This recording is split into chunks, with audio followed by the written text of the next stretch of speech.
Can you tell me just a little bit about your childhood?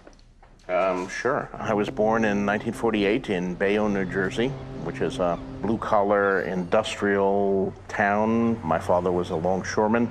We never had much money, so we never went anywhere. We did not even own a car. I lived in a world that was 5 blocks long. My school was on 5th Street. I lived on 1st Street. From the projects where I lived, I could see these huge tankers flying all the flags of the world. I had a big book of flags that I would look at, and I'd watch the ships go by and wonder what countries they came from, and I'd look up and say, oh, that one's from Norway, and that one's from South Africa, or whatever, and dream about being on those ships. And then I found books. And in books, I could go to Mars. I could go to King Arthur's court. I could hunt through Sherwood Forest with Robin Hood.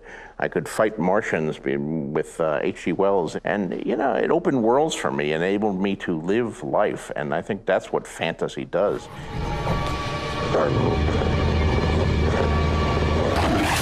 I've always made up stories. I found notebooks that I had since I was a kid where I'm writing, you know, I can't be more than 5 or 6. I'm drawing pictures of the planets and writing Mars, and then descriptions of all the people who live on Mars, and made up planets, you know. I didn't know the distinction between Mars on one hand and Zumba on the other. So from the age of 5, it was fantasy fiction you were writing? Fantasy, science fiction, and horror, which I called monster stories.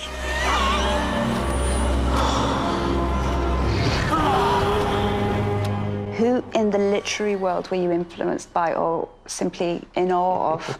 When I was quite young, my big literary influence was comic books. Okay.